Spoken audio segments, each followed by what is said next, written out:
with MS, this would not be like a, hey, let's defer to common sense. Right. Find the right doctor.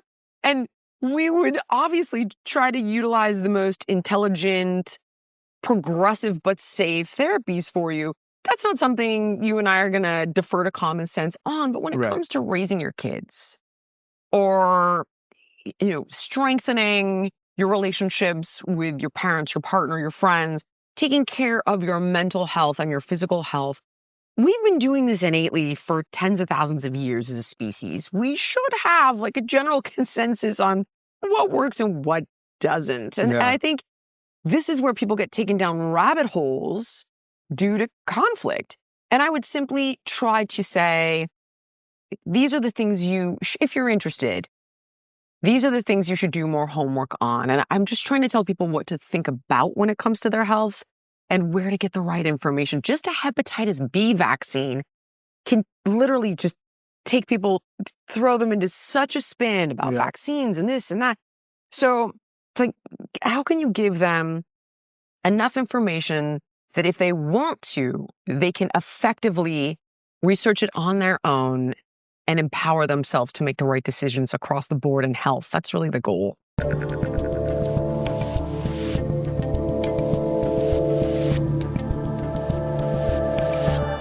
How much of this, all the stuff, so you're 51-year-old in great shape, obviously, take care of yourself, all of that stuff.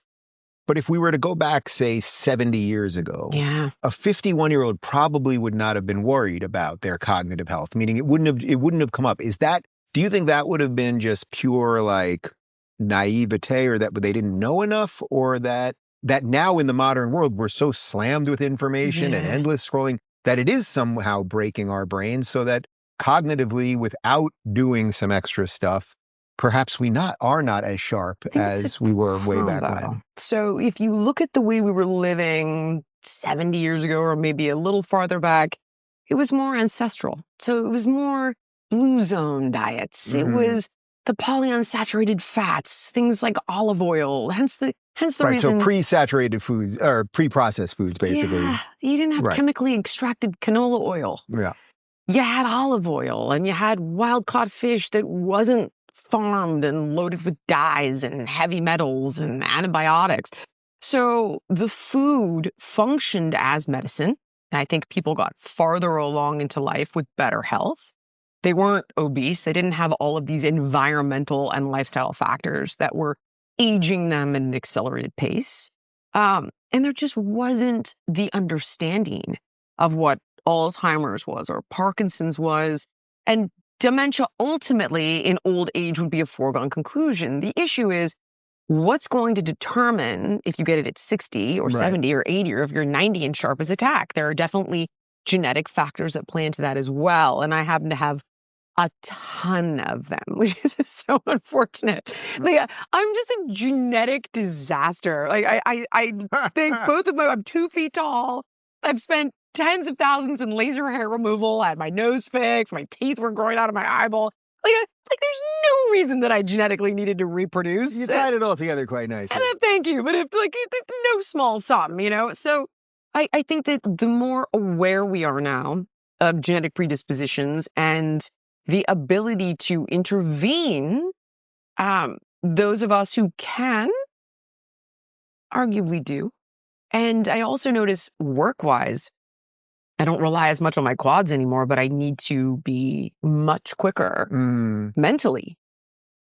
We're constantly now getting in these debates with people on varying ends of the spectrum politically. Health has become a political football. Yeah.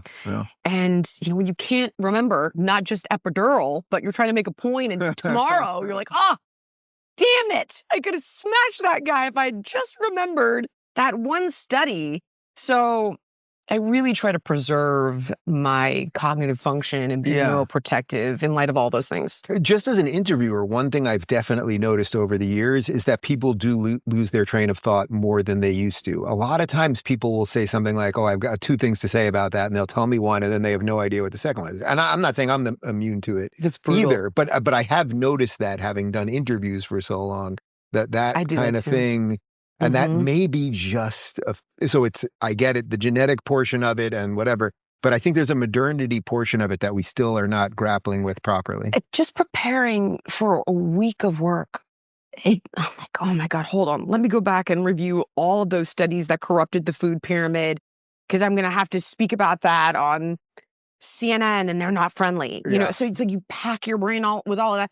And then, we're going to want to talk about what Kennedy did here, here, and here. And we're so mad that he wants to remove fluoride from the water. So then okay, hold on. Let me go back and pull up all the research on, fluoridated water for better or for worse, and how you're constantly filling your brain every day. And there is a certain element of fatigue.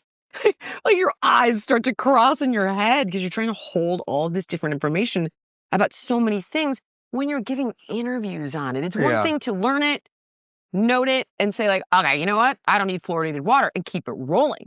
But when you have to answer questions about that and 50 other things, and I think we're packing our brains for the scroll is endless. Right. And also people have other things going on. So Yep. if you're an expert in this, you can put a lot in your brain, but people can only take in so much of it, which is why I try to do like Yeah. this Bite type of size. bite size, and like we don't need to go into like every little granular thing of everything. Or when people ask me about what I'm doing, like for me, it's sort of what you said about the sniff test with aspartame. Like I'm just eating more whole foods now. Common Like I'm sense.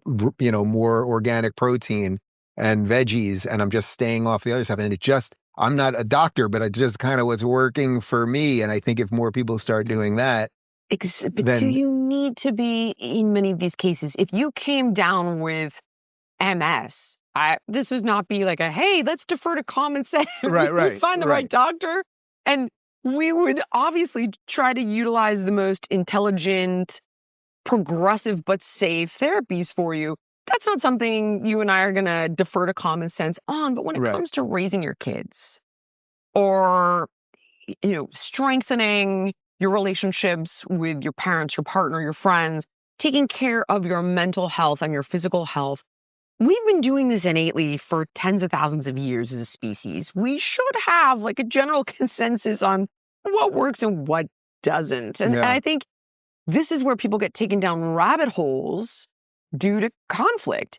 And I would simply try to say, these are the things if you're interested, these are the things you should do more homework on. And I'm just trying to tell people what to think about when it comes to their health and where to get the right information. Just a hepatitis B vaccine can literally just take people, throw them into such a spin about Yeah. vaccines and this and that.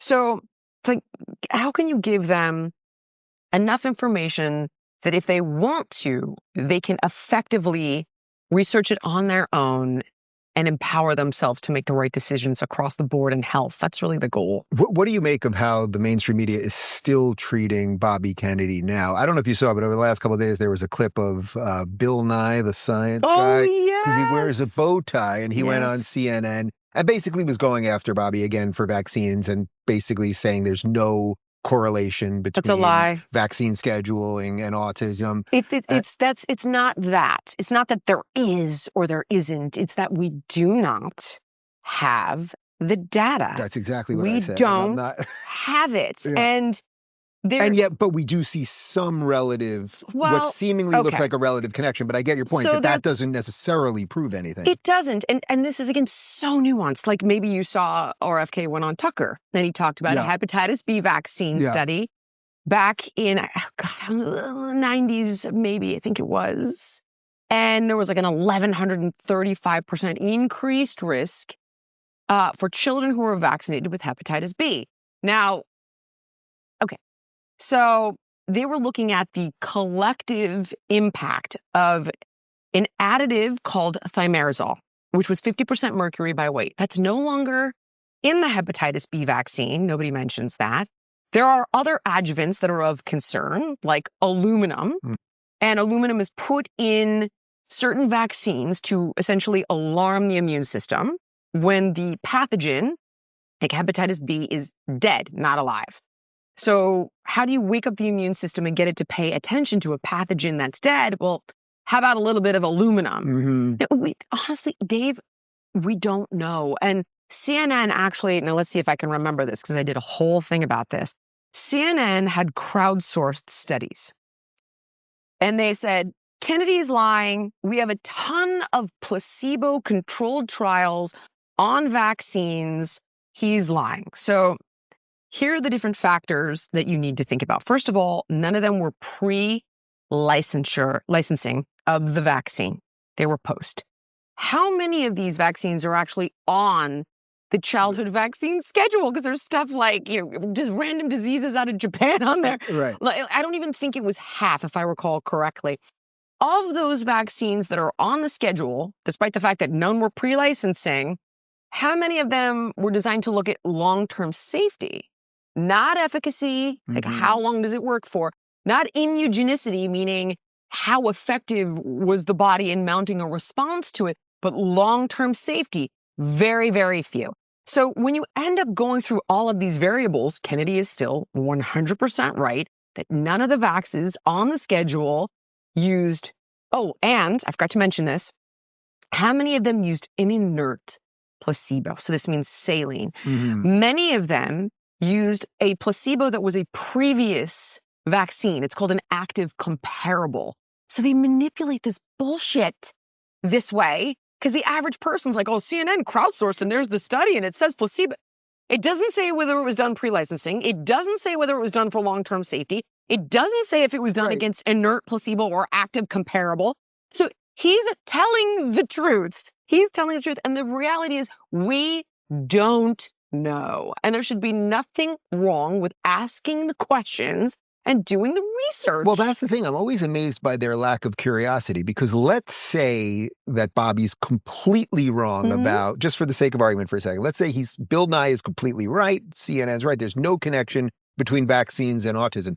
Why is it that you guys are not curious at all about the rates of autism? Right. But they're not. They don't do another episode. They're only interested in doing an episode on something that makes Bobby look bad, not on an episode, not doing an episode on why do we have these strange... Who funds these networks? It's like 70+% pharma. So, I mean, it is everything from, Kennedy said that the fluoride the chemicals, the chemical form of fluoride being added to the water to fluoridate it comes from industrial waste. It does. Google it. Just simply put into ChatGPT, who makes money off fluoridating water? It is a byproduct of fertilizer. When they make fertilizer, instead of having to dispose of the waste, they add it to the water, which is we can go on and on and on from that. That is the truth. For more insightful conversations on how to live the good life, go to our lifestyle playlist. And if you want to watch full interviews on a wide variety of topics, watch our full episode playlist, all right over here.